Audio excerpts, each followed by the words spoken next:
Bonjour et bienvenue sur Mon Papa, le podcast dédié à la paternité et à la parentalité. Aujourd'hui, j'ai l'honneur de recevoir le papa le plus drôle d'Internet qui arrive à nous faire rire et sentir coupable en même temps, surtout connu sous le nom de Papa Chouche. Olivier, bonjour. Bonjour. Qui es-tu? D'où viens-tu? Et quel est ton parcours de père? Alors, qui es-tu? Donc, je m'appelle Olivier. Je suis plus connu sur les réseaux sociaux sous le pseudonyme de Papa Chouche. J'ai commencé il y a 9 ans maintenant. Donc, à une époque où il y avait très peu de pères, et ben, toujours maintenant en vrai, hein, Ouais. sur les réseaux sociaux qui essayaient d'amuser la galerie en parlant de sa vie de parent. Donc voilà, moi j'ai grandi en région parisienne et ça fait maintenant 3 ans et demi qu'on a bougé du côté d'Angers pour voir si la vie était plus belle et elle est plus belle. Euh, c'est plus belle du côté d'Angers qu'à Ouais, côté de ouais. Paris. Donc voilà. Et avant d'être influenceur, moi je suis devenu voilà, j'ai créé la page de Papa Chouche par hasard. Hein, jamais j'aurais imaginé que ça durerait 9 ans. Jamais j'imaginais que ça deviendrait mon métier. Mhm. Vraiment, j'étais à milieu d'imaginer ça. Et donc avant, j'ai fait deux, trois autres choses durant les 20 premières années professionnelles. Voilà, j'ai été animateur, directeur de centre de loisirs. J'étais éducateur spécialisé. Voilà, et mon dernier poste, j'étais en charge de tout, de l'organisation des centres de vacances et des classes de découverte pour la ville de Bobigny dans le 93. Voilà, c'était ça mon parcours. Donc issu du monde de l'animation et l'éducation spécialisée. Parfait. Et tu dis, j'ai lancé vraiment la page par hasard. Et quand tu dis par hasard, c'est-à-dire que quel était le besoin derrière le lancement de cette page? Pourquoi tu t'es dit, tiens, là, je vais lancer un thème humoristique sur la paternité? Eh ben, écoute, en fait, c'est très simple. Moi, j'ai travaillé durant 20 ans dans le monde de l'animation et l'éducation spécialisée, et c'est un monde où il y a toujours besoin de gens. Donc, si tu veux, un emploi, tu trouves là-dedans. Franchement, si Mmh. tu as les bons diplômes, les bons trucs, tu trouves un emploi. Et donc, au bout de 20 ans, je me suis dit, tiens, je vais souffler durant 2, 3 mois. Durant 2, 3 mois, je vais pas chercher d'emploi. Voilà. J'ai quitté mon ancien poste. Durant 2, 3 mois, je vais souffler un peu, histoire de voir, ouais, ce qui s'offre à moi. Et durant ces 2, 3 mois, j'étais sur les réseaux sociaux, mais pas tant que ça, tu vois. C'était pas du tout un monde familier, on va dire. Et sur ces 2, 3 mois, je me suis aperçu quand même que sur les réseaux sociaux, il y avait quand même pas grand-chose tenu par des pairs. Il devait y avoir 2, 3 trucs, tu vois, et pas grand-chose de drôle en soi sur la parentalité, la paternité, tu vois. C'est-à-dire que tu as l'impression qu'une fois que tu deviens parent, tu es obligé de devenir hyper sérieux, hyper rigoureux, d'être un espèce d'exemple, tu vois. Et c'est pas du tout ma vision des choses. Moi, j'ai toujours beaucoup aimé me marrer et un de mes objectifs de vie, c'est que mes enfants aient du second degré de l'humour, tu vois. Donc, faut les entraîner très tôt Oui, à ça pour que oui. ce soit pertinent plus tard. Donc voilà. Donc je me suis dit, tiens, il y a pas grand-chose de tenu par des pairs, il y a pas grand-chose de drôle. Est-ce qu'on lancerait pas une page qui parlerait de parentalité avec humour et qui permettrait de donner un peu la vision d'un père là-dessus, en sachant que moi je m'adresse toujours aux parents en général, c'est-à-dire que pour moi c'est la même équipe, tu vois, c'est le même Ouais, ouais. paquet, hein, tu vois, et il y a des gens qui disent, mais quand tu fais une publication, il y en a qui disent, bah, si tu es une mère, et ben moi, je suis toujours les parents, par exemple. Tu vois, c'est toujours une de mes trucs, c'est qu'en fait, Mmh. pour moi, c'est le même package, hein, c'est père, mère, même combat, tu vois. Donc, même galère, même bonheur. Donc voilà. Et donc, j'ai lancé la page et bah, il s'est avéré qu'au début, ça ne marchait absolument pas. C'est, c'est le mythe Oui, du oui. succès qui explose dès le départ parce que tu as eu une idée de génie, absolument pas. Tu vois, c'est pas du tout ça. Parce qu'en fait, je n'y connaissais rien. Et en fait, il y a quand même des choses à connaître dans le monde des réseaux sociaux. Et donc, il y a 2, 3, 4 personnes, ils m'ont chacun donné un petit conseil, tu vois, un petit truc à droite, un petit truc à gauche. Et je les ai appliqués. Et là, en l'occurrence, ça a commencé à vraiment marcher au bout de 8, 10 mois, on va dire. Tu vois, un truc comme ça. Mais il fallait être persévérant au départ, hein, parce qu'au bout de 3 mois, t'as juste envie de tout balader en disant, en fait, je suis le plus nul du monde, j'aurais jamais dû faire ça, je vais retourner faire de l'animation où j'étais reconnu et où ça Mmh. marchait bien. Et voilà. Et donc, au fur et à mesure des mois, ça a quand même bien marché et ça m'a permis de ce que ça devienne mon métier, en fait. Et donc, tu me dis que toi, tu t'es vraiment lancé là-dedans comme une alternative professionnelle. Tu t'es pas dit, tiens, c'est un truc à côté, et si ça marche, je me lance. Tu t'es vraiment dit, ça va être une alternative professionnelle et je vais me mettre à fond là-dedans, quoi. Bah, en fait, au départ, je le savais pas. L'avantage de la France, c'est que quand t'es au chômage, bah, ça te laisse un petit peu de temps. T'as des sous tous les mois. Ça te laisse un petit peu de temps de réfléchir un peu. Moi, au début, je pensais que j'allais juste faire 3 mois et retrouver un métier. Et puis, finalement, j'ai eu cette idée-là. Je l'ai lancée. Je me suis dit, bah, vas-y, je me laisse quand même 3, 4 mois en plus pour voir si ça prend. Et ça prenait pas trop au début. Et puis après, finalement, toi, j'ai dû le lancer en janvier. Et dès le mois de juin, ça commençait à vraiment pendre. Et puis au mois de novembre, c'était fini. On avait passé les 100 000 abonnés Oui, sur Facebook. Et en fait, il y a une bascule à ce moment-là, c'est que quand tu commences à dépasser les 50, 60, 70 000, et ben en fait, il y a des marques. Et dans le mm, monde de l'enfance et de la puériculture, c'est à vie. Il y a toujours des enfants tous les ans, il y a toujours ça, qui commencent à te contacter et te dire, bah, c'est sympa ce que vous faites, est-ce que vous accepteriez de parler de nous? Et au fur et à mesure, tu apprends que tu peux être rémunéré pour ça. Donc voilà. Donc au début, c'était pas vraiment une alternative professionnelle. C'était plus, je vais tenter la chose, on va voir si ça peut fonctionner. Et au fur et à mesure des mois, c'est devenu une alternative professionnelle. Et ça fait 9 ans que c'est quand même une bonne alternative. oui, effectivement. C'est devenu une très grosse alternative professionnelle au bout de 9 ans. Mais tu vois, c'est rigolo. Je discutais avec une collègue à moi. Voilà, on va faire un truc ensemble. Et moi, je lui ai toujours dit, c'est quoi, le jour où ça s'arrête, c'est pas grave, quoi. Le jour où ça s'arrête, je reviendrai dans l'animation, dans l'éducation spécialisée. J'ai toujours les diplômes qui sont valables. J'ai toujours aimé faire ça. Et j'ai pas arrêté par défaut. Tu vois, je voulais juste faire une Mhm. petite pause. Et en l'occurrence, c'est devenu une pause de 9 ans pour l'instant. Mais c'était pas, j'ai pas arrêté ça par défaut. Ça a toujours été une de mes grandes passions, quoi. Et le fait de choisir Facebook ici, c'était parce que tu te dis, tiens, on est dans même, bon, j'ai 45 ans, génération boomer, ou parce qu'à l'époque, Instagram était déjà en train de s'implémenter, même bien implémenté, même si c'était plus sur la photo. Et le choix Facebook, c'était un choix de facilité ou de vraiment un choix Ouais, stratégique? c'était un choix de facilité parce que l'outil me paraissait plus simple, tu vois. Et même encore aujourd'hui, il y a encore des choses qui sont sur Facebook qu'il n'y a pas sur Instagram, qui sont très facilitants. Par exemple, le simple fait de pouvoir mettre un lien, pouvoir envoyer des gens vers un site tu vois, quand on fait une campagne pour vendre des livres, par exemple, et ben sur Facebook, tu mets le lien, les gens peuvent cliquer, ils peuvent commander le Mhm, livre. Alors que sur Instagram, c'est hyper compliqué de réussir à envoyer des gens pour aller acheter le livre parce qu'il faut passer par la story, il faut c'est toujours très compliqué. Donc ça, c'est le mhm, premier mhm, phénomène, c'est le phénomène technique, on va dire. Et le deuxième phénomène, c'est que bah, sur Facebook, il y a la population qui m'intéresse. C'est-à-dire que sur Instagram, c'est quand même encore plus jeune. mhm. Donc je suis sur Instagram parce que c'est intéressant d'être sur Instagram, mais la population, elle est quand même plus jeune que sur Facebook, où là, il y a vraiment pour être un peu caricatural, les parents qui ont un, deux ou trois enfants et qui cherchent à trouver des choses pour s'amuser le soir en rentrant parce que la galère, la journée était un peu compliquée avec les petits, quoi, tu vois. Donc en fait, quand il y a techniquement c'est plus facile et que en plus c'est là où il y a la population qui me ressemble le plus, et ben j'ai choisi ça, tu vois. Je suis pas du tout sur TikTok parce que je déteste faire des vidéos, tu vois, ça prend trop de temps. Ouais, C'est hyper long, c'est pas du tout un format qui m'intéresse. Alors que toi, tout le monde dit ouais, faut aller sur TikTok, faut aller sur TikTok. Bah ouais, mais en fait, t'as des jeunes de 18 ans qui ont pas d'enfants, c'est pas mon public cible, tu vois. Mhm, mhm. C'est pas à eux qui m'intéressent. Oui, tout à fait. Donc voilà, il y a un peu de technique et puis un peu de bah c'est là où il y a les gens qui sont plus intéressés par ce que je peux proposer, on va dire. En parlant de ça, tu es papa de deux enfants, de deux garçons même carrément. Ça fait quoi de vivre Exact. avec deux garçons à la maison? Bon, c'est assez agréable, hein. C'est agréable. C'est pas le bordel en C'est général? non, non. Alors, ce qui était fou, tu sais, c'est l'image que tu peux te faire quand t'es plus jeune et puis la réalité qui arrive. Moi, toi, dans l'idéal, j'aurais adoré d'abord avoir une petite fille et puis ensuite un petit garçon.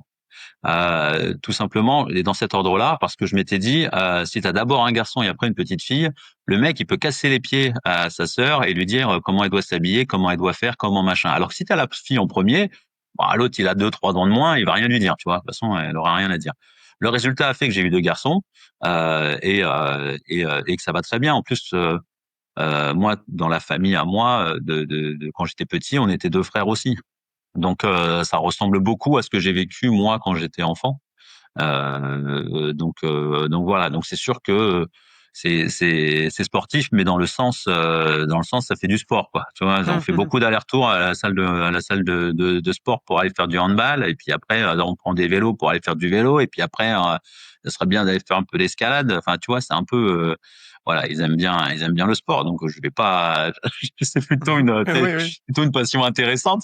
Je préfère ça qu'ils aiment rien faire et qu'ils squattent dans le canapé durant des heures. Mmh mh. Après, ils sont encore assez jeunes, hein. Jules, il a 11 ans, il va bientôt avoir 12 ans, et Maë, il a 8 ans et demi. Mmh. Donc, on verra quand on basculera dans la partie adolescente. Mais voilà, le hasard a fait que j'ai eu deux garçons et que bah, ça se passe plutôt bien, hein. Et quelle est la part de la part d'implication ou la part de quelle est la touche de ta propre éducation sur l'éducation que toi tu donnes à tes enfants actuellement? En fait, moi, je sais que je suis un privilégié. que tu vois, je suis né en 1979, donc début des années 80. Et en fait, moi, par exemple, je n'ai jamais pris une claque de ma vie. Dans les années 80, on peut pas dire que ce soit la norme, tu Ah vois. non, c'est du luxe, hein. C'est du luxe, hein. Dans les C'était du années luxe. 80, c'était pas vraiment la norme. C'est-à-dire que bon, c'était une éducation qui était un petit peu rude. Les années 80 jusqu'à 2000, tu vois, sur ces 20 années-là, l'éducation positive, on est à milieu de ce truc-là. Mhm. Et en fait, moi, j'ai grandi dans une famille où en fait, mes parents, ils étaient exigeants, tu vois. Ils étaient exigeants. Fallait travailler à l'école pour pouvoir faire le métier qu'on veut. Voilà, il y avait plein de choses comme ça. Mais j'ai jamais pris une claque de ma vie. Et mes parents, ils ont jamais été, ils ont pas eu besoin d'être méchants avec moi, tu vois, pour m'éduquer, pour que je respecte les règles. Donc, j'ai grandi dans cet environnement-là et je me suis dit que c'était quand même un environnement qui était plutôt sympa, tu vois, en tant qu'enfant. Mhm. Donc, on essaie de faire un petit copier-coller sur ce que je fais avec mes fils. Voilà, c'est-à-dire qu'il y a de l'exigence réelle, c'est-à-dire qu'on est vraiment on est très exigeant avec eux sur la partie éducation, sur comment on se comporte avec les gens. On est très exigeant avec eux sur le fait qu'à l'école, on n'y va pas pour s'amuser, mais qu'on y va pour bosser parce que ça va te permettre. Moi, ce que je dis à mes fils, c'est que en fait, l'école, c'est intéressant parce que si t'es bon à l'école, pourquoi faut être bon à l'école? Faut être bon à l'école pour pouvoir choisir ce que tu veux faire plus tard. Parce que si t'es pas bon à l'école, ils vont choisir ce que tu veux faire plus tard. Et ils vont choisir des trucs qui vont pas forcément te plaire, mon ami. Donc Mhm. autant pourquoi c'est bien d'avoir 15-16 de moyenne à l'école? Parce que si t'as 15-16, tu pourras toujours faire ce que tu veux. Si tu veux finir boulanger, tu finiras boulanger, tu vois. Si tu veux Mhm. finir astronaute, tu pourras finir astronaute. Ouais. Par contre, si t'as 8-9 de moyenne, tu pourras pas finir astronaute. Tu vois, on va choisir pour toi. Donc l'idée, c'est vraiment ça. Donc il y a l'exigence au niveau éducationnel, l'exigence au niveau scolaire. Et puis après, ils font du sport. Et puis là, bon là, c'est plus du loisir. Tu vois, ils y vont pour s'amuser et puis ils font ce qu'ils veulent. Donc voilà. Donc moi, j'ai grandi dans cet univers-là. On essaie de copier un petit peu ça parce que je trouve que ça m'a plutôt réussi à moi, à mon frère. Donc on essaie de faire ça. Je suis pas du tout dans une construction en opposition avec ce que j'ai vécu quand j'étais petit, tu vois. Il y en a comme ça, ben, en même temps, hein, si tu prends des torgnoles tous les 4 matins, ouais, quand t'as grandi comme ça, quand tu deviens parent, tu te dis, bon, c'est pas forcément là, ils savaient pas les pauvres à l'époque, tu vois. Ils Mhm. imaginaient pas que foutre des torgnoles, c'était aussi impactant. Alors que, bah, aujourd'hui, tu peux pas dire que tu sais pas déjà, tu vois. Ouais, c'est ça, c'est ça. Ici, Il y en a des parlant de alternatives. ouais, oui, effectivement. En parlant de justement, donc tu parles d'éducation positive, mais aussi, enfin, on va revenir sur ce point un peu plus tard.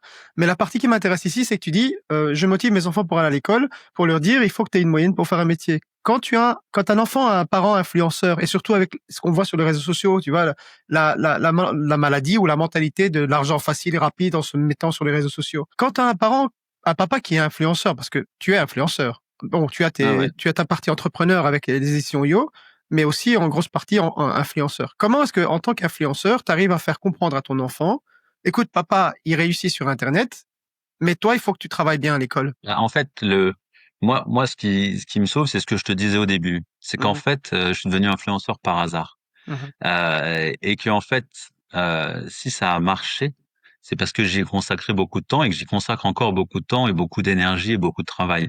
C'est-à-dire que, par exemple, toi, le mercredi après-midi, ils ont tous les deux handball à des horaires décalés. Je les emmène au handball et quand ils sont au handball, je leur dis, mon gars, je vais pas pouvoir rester parce que j'ai du boulot à la maison, tu vois. mhm, C'est pas, je vais pas, j'ai des choses à faire, tu vois. Donc en mhm, fait, ils me voient, je travaille de la maison, mais ils savent que je travaille à ce moment-là et que si je travaille pas, et ben en fait, on va pas avoir d'argent à la fin du mois et qu'à un moment mhm, donné, il faut quand même remplir le frigo, tu vois. Euh, la vision de l'influenceur qui gagne sa vie de façon hyper facile en faisant rien, moi je n'y crois pas, tu vois. Moi je n'y crois pas. Euh, je peux y croire sur un coup de chance qui va durer quelques mois, mais sur 9 ans, c'est non. qu'à un moment donné, les mecs, ils ont quand même bossé, tu vois. Ils ont quand même bossé. Alors peut-être pas, ils ont peut-être pas bossé de la façon, comment dire, du travail classique et traditionnel, tu vois, comme on peut se le représenter. Mais il y a forcément du boulot derrière et il y a forcément un talent. Toi, par exemple, moi, j'ai souvent regardé l'un des plus vieux couples, tu sais, Nabila et Thomas, je crois que ça s'appelle Oui, son oui, oui. mari.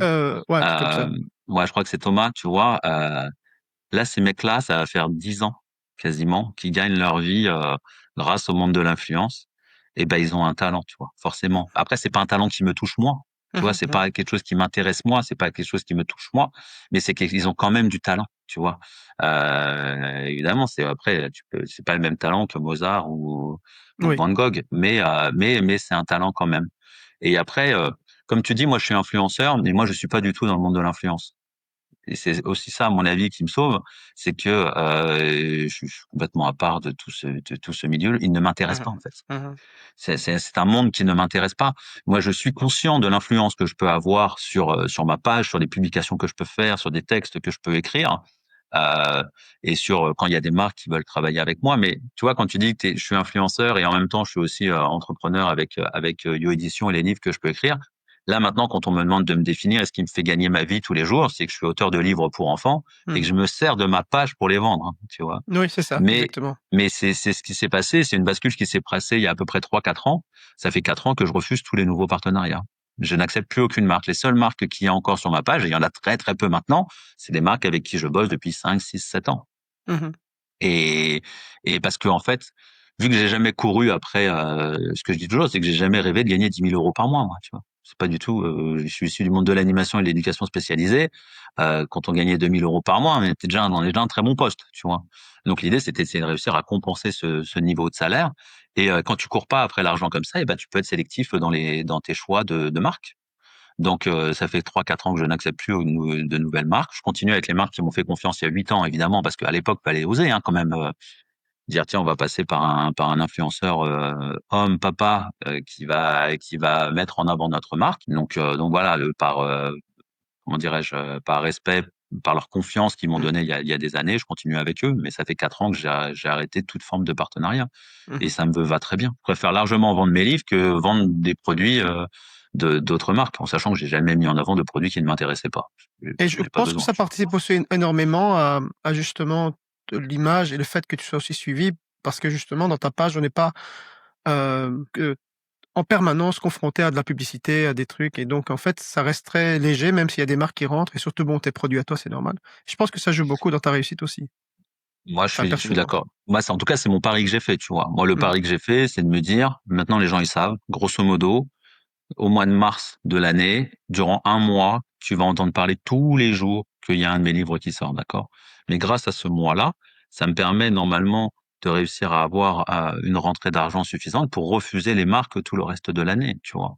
L'année prochaine, en 2026, c'est exactement ce qui va se passer. Je sors un livre, c'est la fin de la trilogie. Au mois de mars, durant un mois, tu vas en entendre parler tous les jours. Et par contre, les 11 autres mois, ça Mmh. ne sera que du contenu gratuit et j'espère intéressant pour toi. Donc l'écart il est là et en sachant qu'en plus les livres qu'on essaye de faire avec Yannick, on essaye de faire des livres de grande qualité, tu vois. Mmh. Ouais, tout à C'est-à-dire fait. qu'en plus on ne vend pas une connerie ou un truc pourri en disant vas-y achète mon livre, il est pourri, toi et moi on le sait, mais bon ça permet de soutenir la famille, tu vois. Non pas du tout. On essaye de faire des livres de qualité avec des thématiques intéressantes Mmh. et voilà. Donc moi je suis devenu auteur de livres pour enfants et qui se sert de sa page d'influenceur pour le vendre. Mmh. Tu as un enfant de 11 ans, un de 8 ans et demi. C'est quoi ta position par rapport à donner l'accès aux réseaux sociaux ou même à un téléphone à tes enfants? À partir de quand tu dis: «Tiens, ou bien ils les ont déjà ou bien ils les auront jamais avant d'avoir, 26 ans»? Enfin, j'ai envie de dire, j'exagère un peu beaucoup, mais Alors, tu sais que c'est une très grande problématique, ça. ouais, effectivement. C'est pour ça que je la pose. La grande bascule, c'est l'entrée en sixième, tu vois. Ouais, Le vrai bascule, c'est l'entrée en sixième. Mais nous, on résiste. c'est exactement ma Nous, on résiste. position. Alors, donc, Jules, il a un téléphone qui est plus pourri que les téléphones que j'avais quand j'avais 18 ans. Ce qui veut dire qu'en fait, il peut nous appeler ou envoyer un texto. Mais même envoyer un texto, c'est une galère parce qu'il n'y a même pas le T9 dessus, tu vois. Oh putain. Euh, donc, en OK. fait, il a un téléphone qui ne sert strictement à rien, qui n'allume jamais. Il l'allume pour nous dire je pars, je rentre, je suis bien arrivé et tout ça. Et voilà, donc il a un téléphone qui sert de téléphone. S'il veut jouer aux jeux vidéo ou tout ça, il a une tablette à la maison et là c'est pratique parce que c'est forcément à la maison et c'est encadré parce qu'on n'est pas loin, on est à Mmh. côté, tu vois. Et il a refait la demande évidemment d'avoir un téléphone avec un accès à Internet parce que c'est ça qui est intéressant pour eux. Et je lui ai dit mais pourquoi tu veux un téléphone avec un accès à Internet? Et en fait la réponse qu'il m'a donnée c'est qu'en fait quand il rentre en bus, ses copains jouent à des jeux Mmh. vidéo dans le bus et que lui ne peut pas y jouer. Et je lui ai répondu donc on parle bien de 20 minutes. 25 minutes. Je vais pas t'acheter un téléphone pour que tu joues durant 25 minutes à un jeu vidéo parce que tes Mhm. copains, ils y jouent à côté et qu'en fait, une fois rentré à la maison, tu vas faire les devoirs, tu vas faire ci, tu vas faire ça, tu vois. Donc, pour l'instant, il n'en a pas. Il est en cinquième, hein. Ils sont pas nombreux à ne pas en avoir des comme ça. Mais par contre, ce que je mesure, c'est que ça permet de faire une vraie séparation entre les temps scolaires et les temps de repos, tu Mhm. vois. Parce que sinon, et en fait, tu t'aperçois qu'ils loupent pas grand-chose. Parce que les Effectivement. conversations quand même d'enfants, enfin ou de jeunes de cinquième sur WhatsApp, ça n'a que très peu d'intérêt. Enfin, je veux Enfin, dire, pour tu nous, t'es en déjà tout vu cas. toute la journée. Oui. Pour nous, en tout cas, ça n'a que Mhm. très peu d'intérêt. Et Mhm. en fait, on s'aperçoit que là, en cinquième, il ne loupe rien. Et donc, en fait, s'il loupe rien au niveau social, il n'y a pas d'intérêt à le faire rentrer là-dedans et autant le préserver là-dessus. Mhm. Donc, pour l'instant, bon, bah, May, il est en CE2, donc la question ne se pose pas. Jules, il est rentré en sixième, la pression a été forte. Mais on lui a dit, bah, écoute, t'auras un téléphone. Il voulait un téléphone, il m'a donné un téléphone. Bon, c'est pas celui-là qu'il voulait, mais bon, il en a quand même eu un. Cinquième, on résiste toujours. On verra la bascule en quatrième, parce qu'on sait qu'en quatrième, ça commence à devenir les échanges, voilà, les échanges à l'école. On sait qu'ils se prolongent après Mhm. l'école, et là, tu peux commencer à louper des choses, tu vois. Ouais, ouais. Après, sur l'accès aux réseaux sociaux, je suis un pur produit des réseaux sociaux. Moi, c'est-à-dire que enfin, je les maîtrise très bien, tu vois. Je maîtrise Mhm. très bien les enjeux et tout ça. Alors l'intérêt, c'est que vu que je connais tous les tenants et tous les aboutissants, bah, je lui explique ce qui va se passer, tu vois. Et en fait, moi, je préfère, si tu veux, aujourd'hui, à 11 ans et demi, bientôt 12 ans, si je lui dis un samedi après-midi, est-ce qu'on prendrait pas un ballon pour aller jouer au foot ou jouer au handball ou est-ce que tu joues aux jeux vidéo, il préfère venir encore jouer au sport, faire du Mhm. sport, tu vois. Donc on est quand même sur cette tendance-là. Mais parce que il a pas eu accès à TikTok et puis tu passes 2 heures et demie sur TikTok, tu les as pas vus passer, tu vois, parce que c'est hyper bien fait, c'est hyper Mhm. addictif. C'est ça, quoi. Ils sont forts. C'est Donc malheureux, pour mais c'est ça. l'instant, nous on combat et en plus, ce qui est terrible pour lui, c'est que non seulement moi, je gagne ma vie grâce aux réseaux sociaux et donc ma femme, elle travaille chez Orange, un Total. fournisseur, tu vois, Ouais, de ouais. téléphone. Et on a ma femme qui travaille chez Orange. Moi, qui est issu des travails sur les réseaux sociaux, et lui, il a même pas de quoi taper un texto, tu vois. Mais c'est peut-être ça la réalité, c'est que quand tu connais vraiment bien le milieu et tout ce qui peut arriver, et ben en fait tes enfants, tu les préserves le plus longtemps possible. Tu vois, quand ils parlent de d'interdire les réseaux sociaux avant 15 ans, moi je trouve ça pas bête, hein. Oui, Je c'est trouve ça. ça pas bête C'est ça. C'est parce ça. qu'il faut avoir la maturité. En fait, il y a deux choses. C'est la maturité intellectuelle de comprendre que enfin, passer 3 heures de sa journée à être sur TikTok, ça a très peu d'intérêt pour ton développement personnel. Et la deuxième chose, c'est la violence des échanges qu'il peut y avoir entre les gens sur WhatsApp, par exemple, ou sur n'importe quelle messagerie, où en fait les jeunes ne se rendent pas compte que ça peut être hyper violent, mais la personne qui reçoit cette agression, elle est hyper forte. Et en fait, à notre génération, si tu Mhm. veux, si ça se passait mal à l'école, quand tu rentrais chez toi, c'était un espace safe. Tu vois, t'étais C'est ça. tranquille, t'étais Ouais. protégé, tu pouvais souffler de 17 heures jusqu'à 8 heures le lendemain. D'accord? Alors que là, maintenant, si ça se passe mal à l'école, t'es toujours sous pression avec ton téléphone à 18 heures, à 19 heures, à 20 heures, à 21 heures, 22 heures, 23 heures, parce qu'ils peuvent toujours continuer à te casser les pieds, tu vois. Alors que là, pour l'instant, nous, c'est très clair. Il y a une bonne dichotomie entre ce qui se passe à l'école, ce qui se passe à la maison, l'espace safe et tout. Alors, ça se passe bien à l'école, hein. Je dis pas que mon fils, ça se passe mal à l'école, mais si ça se passait mal à l'école, je sais qu'à la maison, il serait tranquille, tu vois. Il aurait des espaces pour souffler, des vrais espaces pour Mhm. souffler. Mhm. Ici aussi, effectivement, on parle aussi donc de préserver l'enfant, mais préserver par rapport aussi au monde en général. On parle des garçons et les garçons bah, ont tendance à être beaucoup plus fermés. Donc c'est ce que je disais aussi au niveau des papas. Les papas, les hommes ont toujours été habitués à grandir dans un environnement où on ne partage pas beaucoup ses sentiments. Comment est-ce que tu t'assures, toi, que quand tes enfants, ou qu'est-ce que tu as pu mettre en place pour que quand tes enfants ont un problème ou se sentent mal, viennent te parler? Parce que moi, j'ai déjà eu le coup avec moi, j'ai un grand garçon, une fille et puis un petit garçon. Et j'ai déjà eu le coup, le petit garçon m'a dit quelques mois après qu'en fait, à l'école, il lui avait dit ça ou il avait dit ça parce qu'il s'était coupé les cheveux très courts. Et sur le moment, je me suis dit, mais pourquoi est-ce qu'il me l'a pas dit directement, quoi? Comment est-ce que toi, tu fais en sorte que quand tes enfants, ils ont un problème à l'école, qu'ils se sentent assez en confiance ou bien qu'ils se sentent en état de venir te parler, de te dire, voilà, j'ai eu ça à l'école et ça m'ennuie. Je vais te dire un truc. Je pense que tu peux faire tout ce que tu veux. S'il veut pas te le dire, il te le dira pas. Mhm, mhm. Et ça, c'est assez terrible à intégrer en tant que parent. C'est-à-dire que depuis leur plus tendre enfance, on leur dit que si jamais il y a un problème, il faut nous le dire parce qu'on va peut-être pas le régler tous nous directement, mais on peut trouver des personnes qui peuvent trouver la solution, tu vois. Si c'est à l'école, c'est pas toi qui vas l'éclater le gamin en face pour lui dire, écoute, plus jamais tu parles comme ça à mon fils. C'est que pédagogiquement, c'est pas hyper intéressant, même Voilà, légalement, hein, tu vois. légalement, effectivement. même, même légalement. Mais on peut en parler à des personnes C'est ça. qui peuvent résoudre le problème. Donc ça, ils le savent. Il est dans un collège aussi, Jules, tu vois, ou même Maël à l'école primaire. Je trouve que les profs, ils sont quand même l'œil dessus, tu vois. Ils ont quand Mmh. même l'œil dessus. Par exemple, à l'entrée en sixième, à l'entrée en cinquième, les deux, il y a donc un prof principal à chaque fois en sixième et en cinquième, c'est pas la même. Ils ont tous tenu un discours que s'il y avait le moindre début de commencement d'une forme de harcèlement, il fallait absolument tout de suite prévenir la prof principale, le CPE, et que eux allaient s'en occuper directement, tu vois. Mmh. Donc c'est peut-être pas dans tous les collèges, mais en tout cas dans celui de Jules, c'est un truc où il y a des référents harcèlement dans le collège, Mmh. il y a des profs qui sont référents harcèlement, qui ont été formés, tout ça. Enfin, tu vois, je trouve que ça c'est une super évolution. Je trouve que c'est vraiment une super évolution, c'est que c'est pas on prend ça par-dessus l'épaule et puis c'est que des gamins, c'est pas grave, ça passera, tu vois. Non, on sait que ça passe pas. Et puis on sait que ça peut aller très loin. Mmh. Donc déjà au collège, tu sais qu'il y a ce cadre-là qui est posé. À la maison, on sait qu'on ouvre la porte à chaque fois. Et par exemple, toi, je suis allé voir il y a une semaine ou deux, je suis allé voir le film T'inquiète, qui est un film très intéressant, qui franchement mériterait d'être montré au lycée plutôt, parce qu'au collège, je suis encore un peu jeune, d'une gamine qui fait une tentative de suicide, parce qu'en fait, c'est très compliqué, elle subit des harcèlements, des machins, tout ça, et quand ses parents lui demandent comment ça va, elle lui dit, bah, ça va, t'inquiète, il y a pas de problème. Ouais. Alors que ses parents, justement, ils ont toujours ouvert la porte et ils l'ont pas vu venir, le truc, tu vois.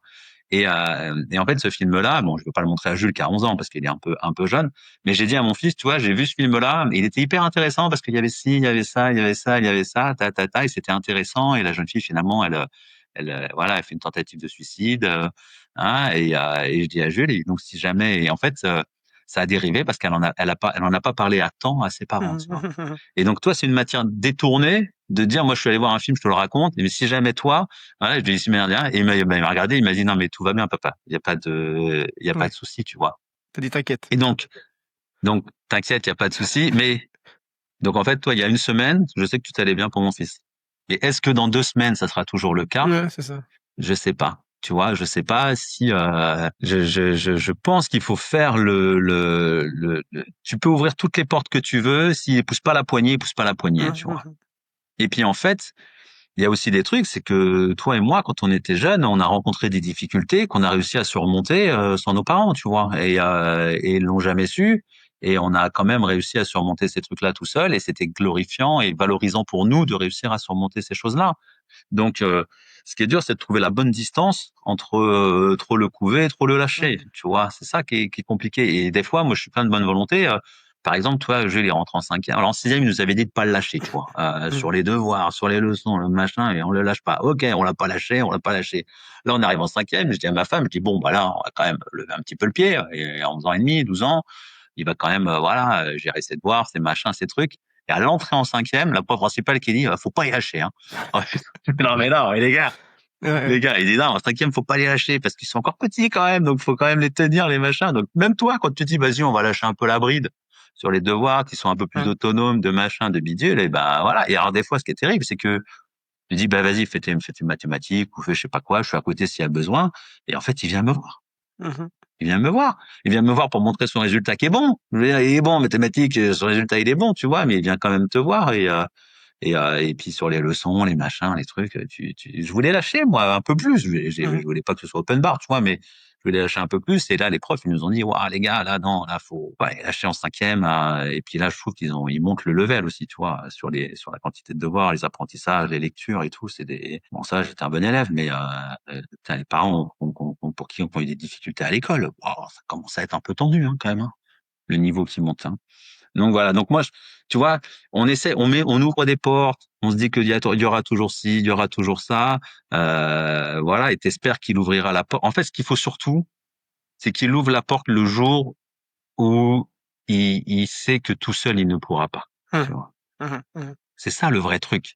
Mmh. C'est ça le vrai truc, où il y a vraiment quelque chose de compliqué, que là, il ouvre la porte, que toi, t'as pas vu venir, que t'es pas tout ça. Donc, et l'enjeu, il est plus au collège, tu vois. En primaire, je trouve que quand même, Les profs, ils sont là, ils sont dans la cour, ils voient ce qui se passe avec le centre de loisirs aussi, ils se regardent, ils discutent. Je me rappelle, Jules, il avait eu une difficulté avec un de ses camarades en CM2, tu vois.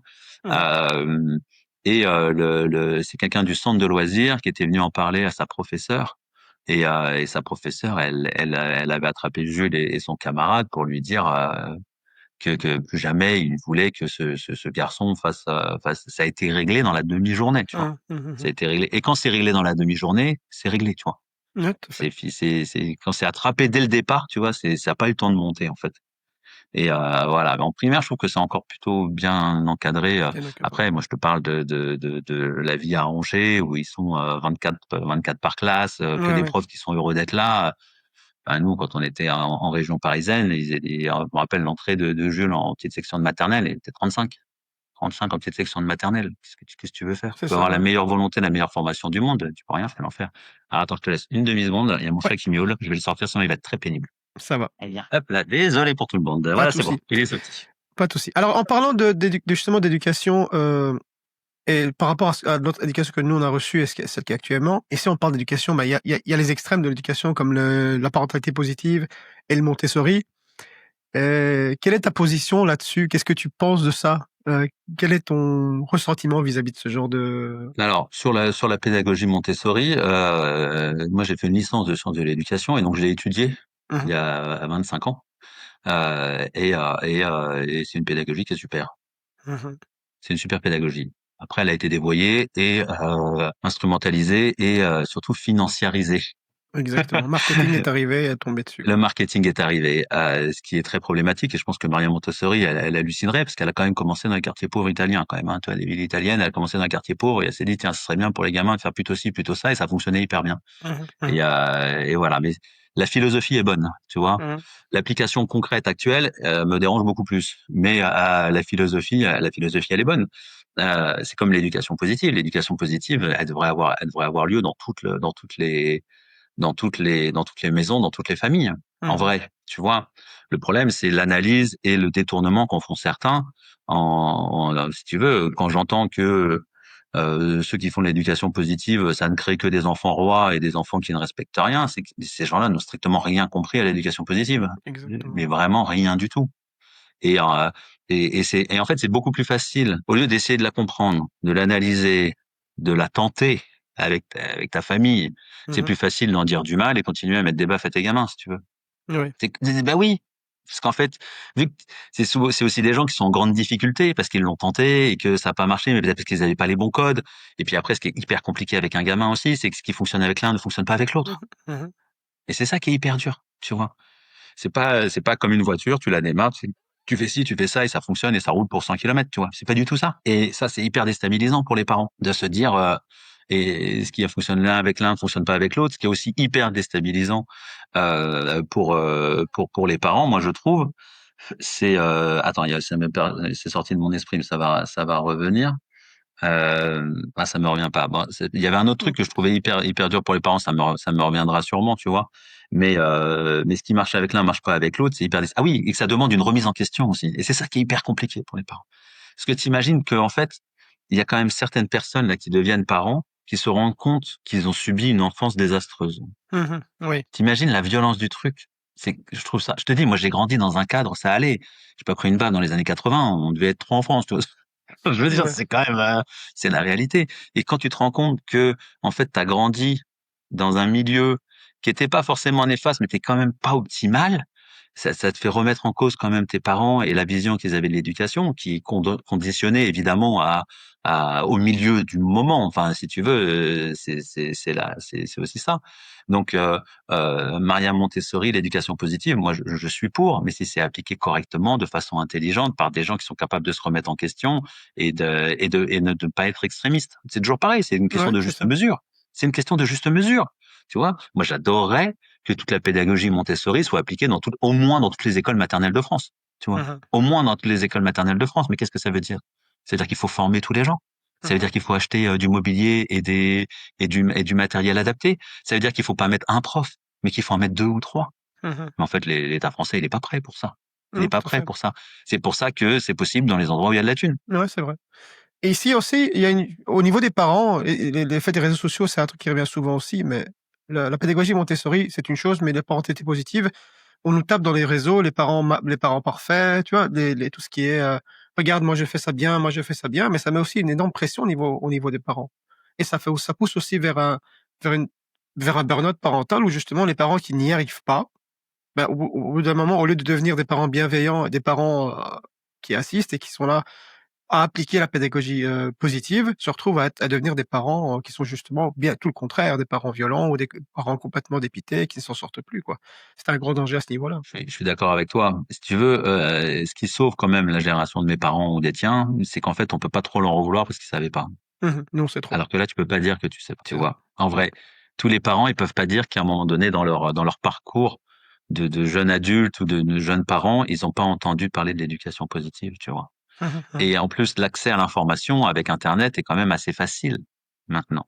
C'est Si tu ça. veux t'intéresser, tu trouveras gratuitement des infos, des trucs. Le problème, c'est que ces infos-là, c'est pas des guides de conduite, C'est c'est ça. des attitudes à adopter. Il te dit pas si ton enfant hurle chez toi durant 25 minutes, il faut que tu fasses ça et ça va résoudre le problème. C'est pas ça du tout. Ils vont te dire l'attitude à adopter, voilà, c'est de se mettre à la hauteur de l'enfant, essayer de comprendre sa problématique, malgré le bruit et le stress ambiant et ta journée de merde que tu as passé, de retenir et de pas l'envoyer bouler je sais pas où, tu vois. Et c'est vrai que je partage ton avis, c'est que nos parents, ils ne savaient pas, mais nous, on sait, tu vois. Nous, on sait, nous, on a accès à cette information. Donc la pression, elle est montée d'un cran, tu vois. Elle est montée d'un cran et elle est montée d'un double cran parce qu'il y en a qui y arrivent très très bien, d'accord? Et puis il y en a qui y arrivent pas du tout. Et ceux Mmh qui y arrivent pas du tout, eh ben ils passent encore plus pour des mauvais parents, encore mh. Ouais, plus. c'est ça. Et l'une des choses que moi j'ai compris, et je vais te dire comment je l'ai compris. Donc je t'ai dit, je suis issu du monde de l'animation, du monde de Mmh. l'éducation. J'ai les études, les diplômes, les formations, le rythme de l'enfant. J'ai tout fait. J'étais formateur. Donc si tu veux, j'expliquais aux autres comment fonctionnaient les enfants, d'accord? Mmh. Et avec une copine à moi, elle était aussi EduxP, elle avait un super poste et tout ça. Elle a eu un petit. Et le petit, il était hyper dur. C'était vraiment, vraiment, vraiment dur. Comme cadeau de naissance, je leur ai offert au bout de 6 mois une soirée où moi je m'occupe du petit. Donc il était petit, il avait 6 mois, pour Mmh. que eux ils aillent durant 2 heures bouffer au resto. D'accord? Durant 3 heures, il m'a hurlé dans les oreilles, ça a été un enfer. Mais moi, ça a duré 3 heures. Eux, Mmh. c'était leur vie au quotidien, tu vois. Leur vie au quotidien. Et c'est à ce moment-là, j'avais pas encore d'enfants, mais à ce moment-là, j'ai compris que pour élever des enfants, évidemment qu'il y a du social, évidemment qu'il y a du cadre, évidemment que c'est hyper important, mais il y a aussi la partie innée de l'enfant. Mmh. Et qu'il y a des enfants qui sont durs. Oui. Tu vois. Et cet enfant qui est dur, il a eu la chance de grandir dans une famille où ils avaient les formations, les diplômes, les Ouais, machins, ouais. l'empathie et tout ça. Et donc, finalement, c'est devenu un jeune adolescent qui est plutôt bien, tu vois, dans sa Mmh. peau, avec toujours des difficultés, évidemment. Mais tu mettais ce gamin-là c'est vraiment de façon innée, c'était très compliqué. Tu le mettais dans une famille qui avait pas la formation et les machins, il se prenait torgnole sur torgnole, c'est sûr et certain. Il faisait exploser la cellule familiale. C'était sûr et certain, tu vois. Mmh mh. Mmh. Et donc, avant même d'avoir un enfant, je me suis dit, ah, ok. Donc, en fait, il y a quand même beaucoup de social, mais il y a quand même de l'inné, tu vois. Ouais, Quand ouais, c'est même ça. l'enfant à la base et tout ça. Et, ça a permis de relativiser beaucoup de choses. Et par exemple, nous, on a Jules. Franchement, Jules, on a fait un deuxième enfant parce que Jules, c'était strike. Il y avait rien à Mmh. faire. Le gamin est mignon, il est sympa, hein. Et nous, on a Maë qui a débarqué dans nos vies. Mais Maë, moi, j'étais pas prêt. Ouais. Moi, j'étais pas prêt pour gérer Maë. Euh, Maë, il m'a repoussé dans mes retranchements comme on l'a rarement fait, tu vois. Mmh. Rarement fait. Il cause toutes les caches de l'hypersensibilité, d'accord? Donc, je me suis renseigné un peu comment ça fonctionnait ces petites bêtes-là, tu vois, pour Il y réussir a à pas un les mode d'emploi. apprivoiser. Voilà, pour essayer Ouais, un peu à les apprivoiser et tout ouais, ça, ouais. tu vois. Donc, Non, je comprends. voilà. Et en fait, ce qui est assez fou, c'est que Maë, là, maintenant, il a 8 ans, il va très bien. Mais il va très bien. Pourquoi? Parce qu'on a changé son cadre de vie. Mmh. C'est complètement dingue à dire. C'est-à-dire que on est passé d'un appartement de 80 mètres carrés en banlieue parisienne où je Mmh. devais le chercher à 18 h et à 18 h 15, bah, je lui ai demandé de prendre sa douche parce que je savais qu'à 19 h, fallait qu'on mange pour pas se coucher trop tard derrière, tu vois, parce que voilà, Mmh. je connais le rythme, tu vois. Mais sauf que quand je vais le chercher à 18 h et qu'à 18 h 15, je lui demande de prendre sa douche, il explose. Il Mmh. explose, il a même pas eu 3 minutes pour souffler. entre la fin de l'école et moi une nouvelle demande d'adulte avec une exigence assez forte pour dire bon là faut vraiment aller se laver. Et il nous explosait 3-4 fois dans les pattes par semaine. Mmh. Et quand je te dis nous exploser, c'était 1 heure et demie, 2 heures de hurlements, de cris. Moi, je me souviens, à un moment donné, il était parti en crise. J'étais dans sa chambre, assis par terre sur la porte. Mmh. Il arrivait, du haut de ses 4 ans, à bouger la porte alors que j'étais devant en train de la bouger. T'imagines la force Ouais, à ce point-là, surhumaine qu'il quoi. avait à cet âge-là, tu vois. Et en fait, on a changé de cadre. On a déménagé du côté d'Angers, à côté d'Angers, tu vois. Mmh. Et en fait, là, au lieu de devoir le chercher à 18 heures, bah là, à l'école, tu peux le chercher quand tu veux entre 16h30 et 18h. Donc moi, je vais le chercher à 17h30. Donc en fait, je lui demande toujours de prendre sa douche à 18h15. Toujours. Ouais. Mais entre 17h30 et 18h15, il y a eu 45 minutes. Oui, il a la peine. Et durant ces 45 minutes, on a même un petit bout de jardin. On n'a pas un grand jardin, mais on a un petit bout de jardin. S'il veut, il peut aller jouer au ballon dehors. Mmh. S'il veut, il peut aller jouer dans sa chambre. Donc quand je lui demande maintenant à 18h15 d'aller se laver, ça ne pose plus aucun problème. Ouais, ouais, je comprends. C'est l'environnement Tu vois aussi ce que qui je veux joue dire? là-dedans. Ouais, d'accord. C'est-à-dire que à un moment donné, tu peux aussi être formé, faire tout ce que tu veux. Le cadre de vie dans lequel Mmh. tu mets des gens entraîne des conséquences. Mmh, Entraîne tout à des fait. conséquences, tu vois? Et on l'a bien vu durant le Covid où on a demandé quand même à des familles de rester ensemble 24 heures sur 24 durant 2 mois. Il n'y a jamais eu autant de violences intrafamiliales que durant ces 2 mois de Covid. Mmh. Et de divorce? Et de Et des divorce? divorces, des Ouais, ouais. ruptures, des gens qui s'adoraient, mais ils s'adorent parce qu'ils se voient 1 heure le matin et 4 heures le soir. Ouais, c'est Mais si ça. tu dois passer 24 heures sur 24 ensemble, Ouais, je c'est comprends. pas la même histoire. Et travailler, faire les devoirs des enfants en plus, qui sont à côté, qui font du bruit et tout. On n'a pas signé pour ça, nous, hein. Non, non, Non, non, non, on n'a pas du tout signé pour ça, tu vois. c'était pas prévu. Ouais. Tu vois, c'est compliqué. Donc, parfois, alors moi, j'ai beaucoup d'empathie pour les parents qui galèrent avec leurs gamins, quel que soit le niveau de galère. Parce que nous, on a tellement galéré avec Maë que quand je les vois, je me dis, et ce que je leur dis souvent, c'est, ça va passer. Mmh. Et c'est vrai, tout passe. C'est ça Oui. qui ça passe parce que évidemment à 5 ans et à 8 ans, t'as pas les mêmes raisonnements. Là encore des fois c'est compliqué, mais maintenant il verbalise énormément, tu vois? La dernière fois, il part en live et il dit: «Ah oui, mais ça fait 3 fois que je parle et personne ne m'écoute». Tu dis: «Ah, OK, et alors qu'est-ce que tu voulais nous dire?» Et donc il nous dit sa phrase et je dis: «Ah d'accord, mais je comprends que ça t'énerve toi en vrai. Si Mmh. ça fait 3 fois que tu parles et 3 fois que personne ne t'écoute, je comprends que ça t'énerve. Donc on va essayer de faire l'effort de t'écouter», tu vois? Ouais, ouais. Et il y a une autre fois où, il a craqué un soir, tu vois? Mais c'est vraiment, attends, on est passé de 3-4 fois par semaine à 2 fois par an. Enfin, tu vois? C'est Ouais, ouais, vraiment, d'accord, ouais. et puis même quand il fait sa crise, je le regarde en disant: «Mon ami, tu m'as fait tellement pire que là, je suis en train de m'amuser avec toi, ce n'est rien du tout. Tu es pas content, je Mmh. le vois, mais c'est par rapport à ce que tu m'as fait, c'est Ouais. des cacahuètes, quoi, mais vraiment rien du tout». Et une autre fois, le soir, il y a un, il me dit: «Bah ouais, mais là, je suis en colère, mais parce que moi aussi, je suis fatigué, la journée, ça a été long, puis après on était au sport, et voilà». Et tu dis: «Bah, je te comprends», tu vois? «Bah ouais, mon gars, bien Mmh. sûr, je comprends que tu sois fatigué. Après, est-ce que je suis obligé de subir toute ta colère? Est-ce que je suis responsable de ça? Pas forcément», tu vois? Mmh mh, mmh. Donc quand tu lui dis ça, il dit: «Bah, oui». Et après, tu sais que les gens, ils déchargent le plus sur les gens qu'ils aiment. Donc une fois que tu as intégré ça, moi, Maë, il m'en a foutu plein la gueule entre 0 et 5 ans parce que j'étais la personne qu'il aimait le plus au monde. C'est toujours d'ailleurs l'une des personnes qu'il aime le plus au monde, mais Mmh. et une fois que tu intègres cette donnée-là, tu te dis: «Bon, OK, il fait pas ça avec tout le monde, mais parce qu'avec les autres, il peut pas se permettre», tu vois? Oui, ils sont pas à l'aise, de faire ça avec les autres, quoi. Ils se sentent vraiment en Jamais. confiance de faire ça avec, papa et maman, quoi. Exactement, c'est pour ça que souvent ça explose dans le cadre familial, à la maison, Mmh parce mh, qu'il mmh. va pas faire ça à l'école, tu vois? Mmh. Il a conscience qu'à l'école, ça serait pas un comportement, adapté, et puis en vrai, c'est quand même des adultes que tu connais sans vraiment connaître, alors qu'à la maison, il sait très bien qu'il prendra jamais une baigne, tu vois? Jamais il prendra une Ouais, ouais, gifle. c'est ça, quoi. Donc il se sentait assez en sécurité pour exploser sur ces journées qui étaient quand même à l'école de 8h30 à 18h. Et quand tu as 4 ans, 3-4 ans, la violence du truc, tu vois? Ouais, tout à fait, C'était vraiment compliqué, tu vois? tout à fait. Donc voilà. Donc sur ta question sur Maria Montessori et l'éducation positive, moi je suis pour à 100 quand c'est Mmh mh. appliqué de façon intelligente. Oui, tout à fait, c'est Toujours clair. toujours pareil, sans tomber dans des extrêmes, sans tomber, dans des choses. Mais c'est vrai que ça met quand même la pression sur les parents, tu vois? Moi je pense que les Mmh. jeunes parents qui arrivent là, sur le marché là, tu vois? Genre, elle a accouché hier, bah, ils arrivent en disant: «Bon, on peut pas dire qu'on savait pas, quoi», tu vois? On Ouais, peut pas tout à dire fait, qu'on tout à savait fait. pas, mais en même temps, il y a pas de mode d'emploi. Donc tu sais pas, mais il y a pas de mode d'emploi, il y a des façons de faire. Et puis je te dis, ce que je trouve le plus dur, c'est que nous, ce qui a fonctionné avec Jules n'a pas du tout fonctionné avec Maë. Donc ça demande une remise en question énorme, Mmh mh. Mmh mh. Tout à fait. énorme, énorme, énorme, et ça te prend du temps, de l'énergie, c'est compliqué, hein, tout ça, hein. C'est quand même compliqué, hein. Tout à fait. Compliqué d'être parent en général, mais c'est vrai que c'est avec les journées de travail et tout, à 18h, faut être zen et diplomate pour négocier une douche, tu vois? Ouais. En parlant de philosophie, de prise de position ici, il y a aussi une partie de toi que je voulais un peu mettre en avant, c'est qu'à côté de l'humour que tu partages sur Facebook, tu as aussi des prises de position vraiment fortes et des réflexions profondes, tout ce qui est sur la violence conjugale, le PMA. Et là, récemment, j'ai vu sur la place du père dans le deuil périnatal, quelque chose qui m'est franchement, quand je l'ai vu, c'était hier, quoi, je crois que j'ai vu Ouais. un partage, je me suis dit, oups, à un moment, au début, quand j'ai commencé à lire, je pensais vraiment t'envoyer un message pour dire, écoute, si tu veux, on reporte, parce que je pensais que c'était là maintenant que tu avais eu le coup, tu vois.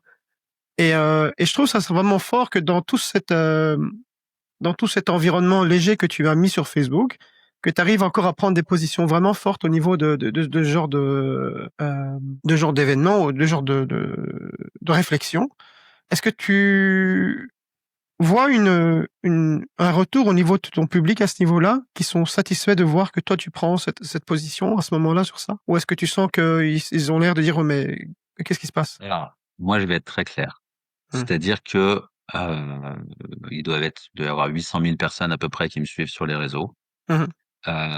Si tu pars parce que j'ai pris une position qui ne te plaît pas, bah, pars. Bye bye. Ouais.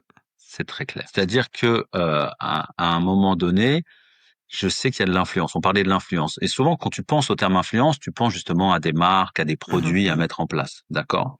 Sauf que moi, j'ai très vite compris que cette influence, elle pouvait être aussi, bénéfique pour la société globalement et essayer de faire avancer à ma hauteur, à mon niveau, certaines causes. Et en fait, c'est pas moi qui vais faire avancer la cause, mais si Mmh. moi j'en parle, que quelqu'un d'autre en parle, que quelqu'un d'autre, à un moment donné, ça peut rentrer dans la tête des gens. Ça peut même arriver, ce que je disais hier sur la publication sur le deuil périnatal auprès d'un député qui va dire putain, l'idée elle est pas con. Moi, mon idée sur le deuil périnatal, c'est simple, c'est que si tu as une femme qui fait alors fausse couche, j'aime pas du tout ce mot-là, mais c'est le terme qui est Mmh médical qui est mh. utilisé.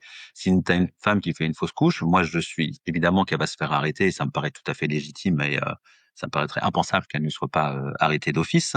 Mais je proposais qu'il y ait 1 ou 2 jours d'arrêt aussi pour le père pour que lui aussi puisse digérer cet événement, commencer à faire son deuil et puis surtout être avec sa femme qui vient de subir une opération Mmh mh.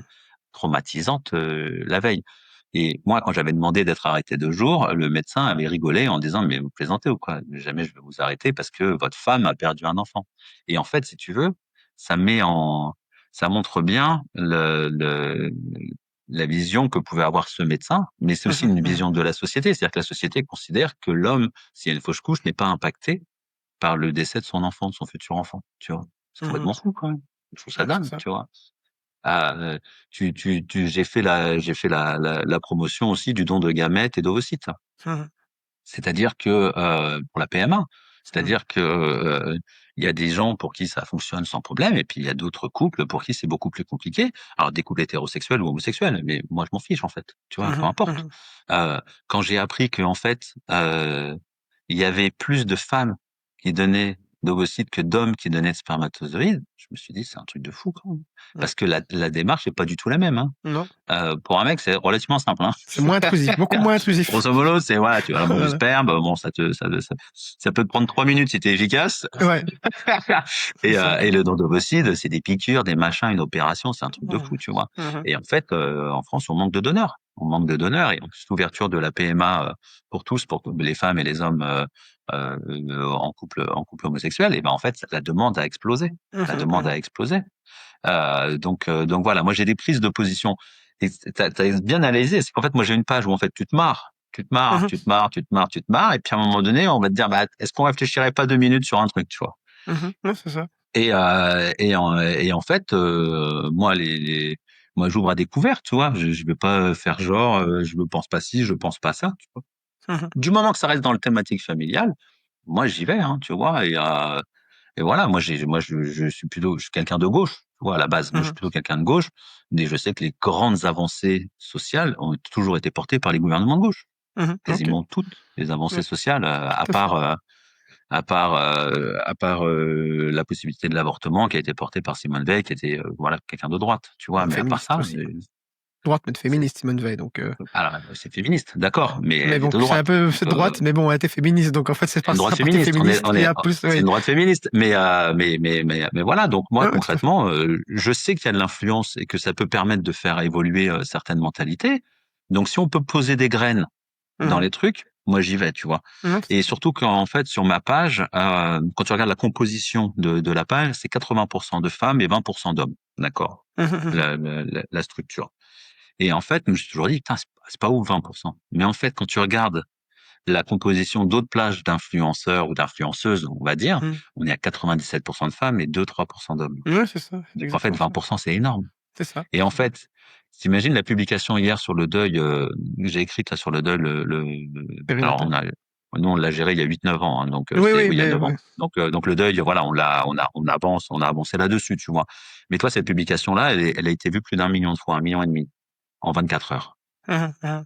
Donc en fait, je sais qu'il y a des gens qui auraient pas dû voir ça, qui l'ont vu, Tout à fait. qui l'ont lu.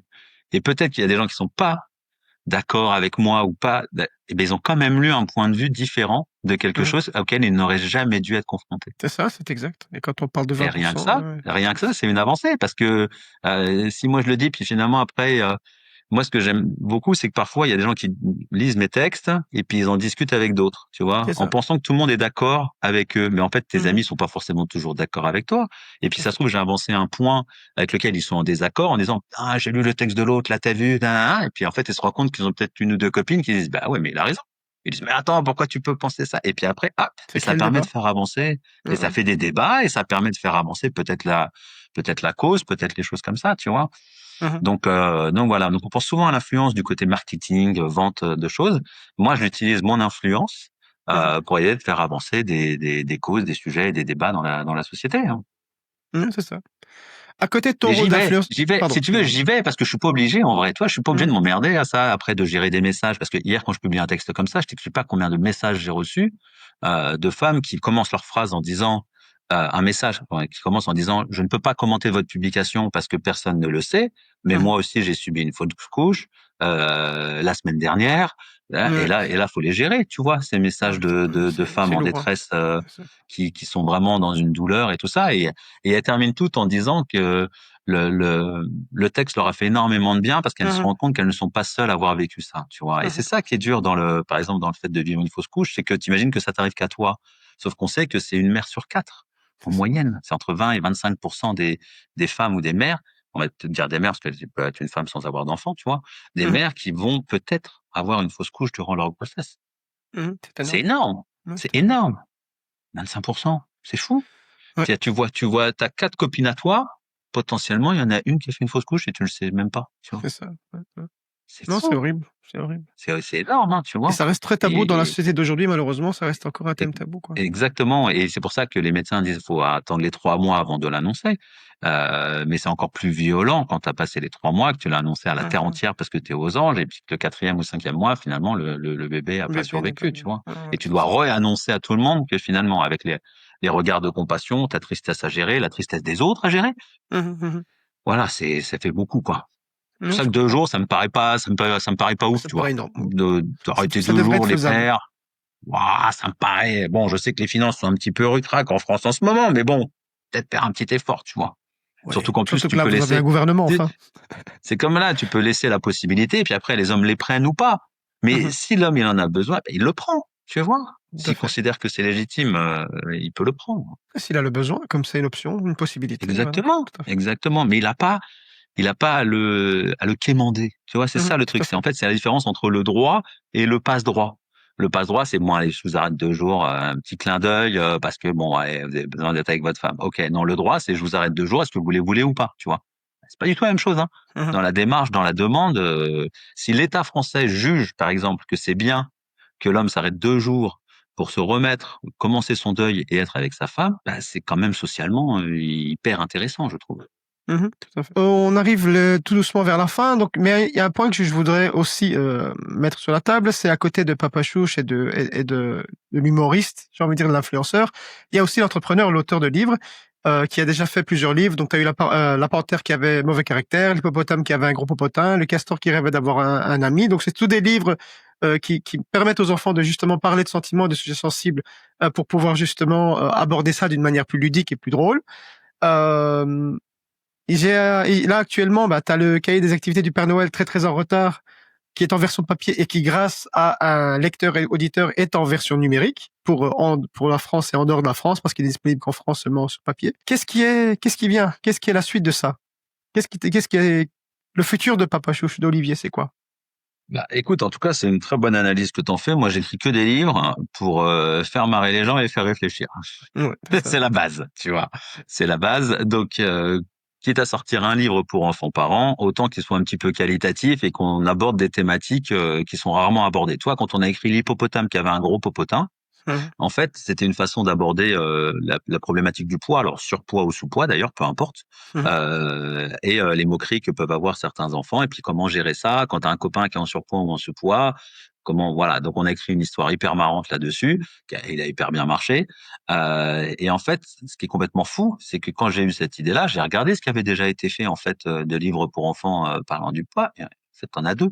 Mhm. C'est-à-dire que sur les 50 dernières années, il y a Mhm. deux bouquins qui parle de problèmes de poids, alors qu'on sait que c'est un enfant sur 5 en France qui est concerné par un problème Mhm. de C'est surpoids. Et je me ça. suis dit, mais c'est un truc de malade, en fait. Et en fait, ces gamins-là, il y a même pas un petit bouquin qui peut parler, leur donner des petits conseils, donner à leurs copains à côté comment faire. Il n'y a pas de truc comme ça. Mhm. Donc, on écrit des bouquins comme ça, tu vois. Comme La Panthère qui avait mauvais caractère, c'est réussir à faire la différence entre avoir mauvais caractère et avoir du caractère. Ça n'a Mhm. strictement rien à voir, tu vois. Mais souvent, quand tu as quelqu'un qui est un peu fort, qui te rembarre un peu, tu dis, putain, elle a un mauvais caractère. Et c'est souvent des filles, je sais pas si t'as remarqué, à qui on dit ça. Ouais, ouais. Donc, C'est toujours comme ça, donc l'idée, c'est de sortir malheureusement. des bouquins là-dessus.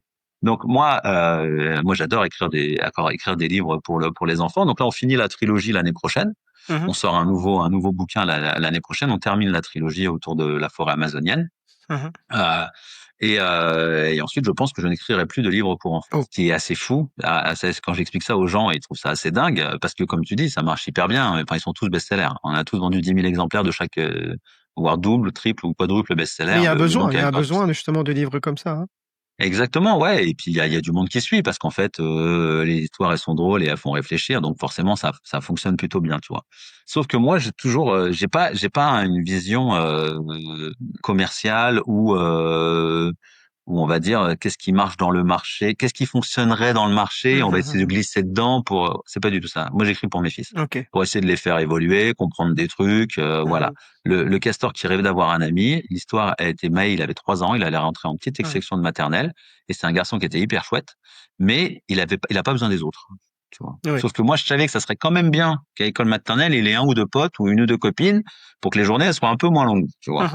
Mhm. Et ce que je voulais surtout pas, c'est que c'est le problème des enfants qu'on dit trop gentils, c'est qu'ils se fassent avoir par des autres qui Ouais. profitent de sa gentillesse. Donc j'ai Ouais. écrit Le castor qui rêvait d'avoir un ami, qui parle exactement de ça, d'un petit castor qui cherche absolument un ami, qui rencontre des animaux, certains vont profiter de lui, d'autres vont pas, et finalement il rencontre un copain avec qui, alors il pensait pas que ça serait son pote, finalement c'est devenu son meilleur pote parce qu'ils ont plein d'atomes crochus, alors qu'au départ quand tu les vois tous les deux, tu penses pas.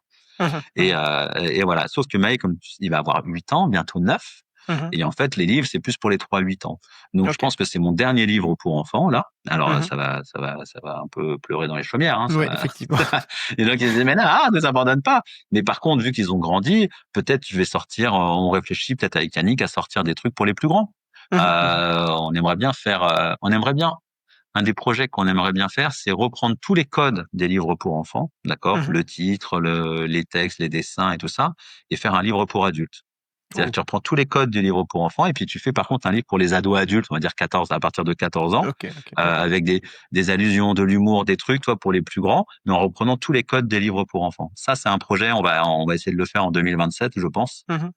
Parce que, je pense qu'on va beaucoup se marrer à le faire, à l'écrire, à le dessiner encore plus. Mhm. Et on part du principe que si ça me fait marrer, si ça fait marrer Yannick, il y a des grandes chances que ça fasse marrer du monde dans nos alentours, tu Non, vois. c'est bien. Et c'est Donc, bien, ça accompagne les enfants de plus jeune âge jusqu'à à l'âge adulte avec toute une série de bouquins, d'éditions. C'est bien.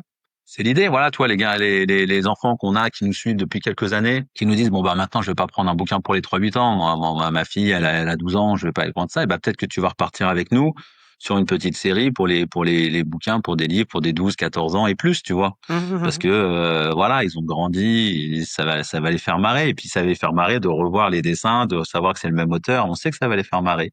Donc l'idée, c'est voilà, plutôt partir un truc comme ça, ou aussi on a des projets plus pour sortir un truc, mais que pour les adultes, tu vois, vraiment pour les Mmh. parents, un truc humoristique évidemment, mais même s'il y a de l'humour, il y a toujours des petits trucs derrière, tu vois. Mmh. Voilà, pour les parents sur l'été, pour les faire décompresser et tout ça. Donc toi, on a des petits projets comme ça, mais on va plutôt, voilà, on va grandir, on va évoluer, et on va plutôt cibler maintenant les préadolescents, adolescents et adultes. Mmh. OK. Où est-ce qu'on peut te suivre, du coup? Donc il y a la page Facebook? Voilà, si tu tapes Papa Chouche, tu me trouves à un moment donné normalement. Donc Ouais, ouais. Papa Chouche. Et alors c'est rigolo parce que Papa Chouche, tu sais, comme je t'ai dit, je pensais pas moi que ça allait marcher. Mmh mh, Donc en mmh. fait, il fallait mettre un nom à la page, et nous on s'appelle Chouche avec ma femme depuis 15 ans qu'on se connaît. Mmh. Et donc quand un jour je rentrais du travail, et il y a ma femme qui avait Jules dans ses mains et qui dit bonjour à Papa Chouche. Et en fait c'est resté. Donc c'est on s'appelle vraiment comme ça OK, c'est ton vrai nom, dans c'est ton la vrai nom. c'est c'est mon vrai surnom, tu vois. Et Surnom, donc ouais, c'est je l'ai ça. mis là.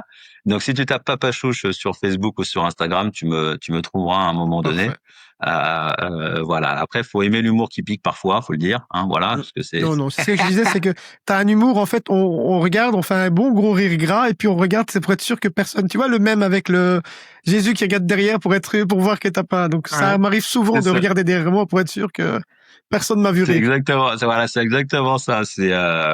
Ça pique. C'est pas vulgaire, c'est pas Non, gras, c'est pas tout non, non. ça, mais ça peut piquer parfois. Donc voilà, faut juste être prêt. Tu vois, faut juste être C'est prêt, de ça, se c'est dire ça. bon, qu'est-ce qui nous a sorti aujourd'hui, tu vois? Qu'est-ce qui nous a C'est sorti exactement, aujourd'hui? c'est vraiment la Mais il y a quand même des grandes chances que tu te marres. Il y a pas longtemps, il y a quelqu'un qui me dit, je suis tombé par hasard sur votre compte. Je viens de me remonter durant 2 heures les publications. Je ouais, c'est ce que suis j'ai fait aussi. explosé de rire, en fait. Parce que si tu tombes sur tout d'un coup, ça fait beaucoup. C'est vrai. Si t'en Ouais, prends ouais, une ou deux de c'est temps en temps, ouais, ça ouais. va. Mais si tu remontes la page, vraiment, tu te rends compte que, bah ouais, il y a vraiment de quoi se Il y marrer. a Et un tu effet sais que TikTok, hein, si c'est c'est un aller humour que encore t'aimes un. bien, si c'est un humour que t'aimes bien, tu vas être servi, quoi. Ouais, Tu c'est vois, ça, c'est c'est sûr ça. que Et il tu y vas a être vraiment un servi. effet TikTok où tu dis: «Allez encore un, allez encore un, allez encore un», puis à un moment on se Allez, dit: «Waouh, on va». j'avais dit que c'était addictif, hein. Ouais, c'est exactement ça, c'est exactement ça. En tout cas, merci beaucoup, de m'avoir accordé ce temps. C'était très agréable de parler avec toi, de voir ton approche et en tout cas d'avoir fait connaissance. Je te remercie beaucoup. Tous les liens concernant justement ta page Facebook, tes liens, ta page Instagram et aussi les éditions Yo pour les gens qui seraient intéressés pour aller, commander tes livres qui Bien sûr. existent déjà, qui vont exister même si tu n'écris plus pour les 3-8 ans, mais ces livres sont toujours présents et livrés et livrables. J'ai cru comprendre que pour le cahier, pardon, de vacances du Père Noël, c'est pour les versions papier, c'est déjà trop tard, mais pour la version Ouais. numérique, c'est en Ouais, ligne, c'est donc ça. On c'est va, on va disponible laisser pour le tout le lien. monde. Un petit lien numérique si t'as loupé la campagne ou Ouais, si t'es à ouais, l'étranger, tu peux avoir le lien numérique et tu l'imprimes chez tu toi, et il l'imprimes sera chez de la même qualité que les papiers, le format papier qu'on va envoyer aux gens ouais, début novembre. tout à fait et donc pour ceux qui seront intéressés, n'hésitez pas.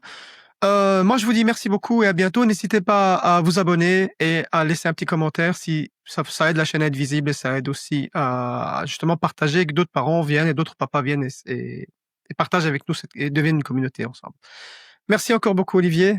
Je te dis à Avec bientôt. plaisir. Au À revoir. très bientôt. Ciao.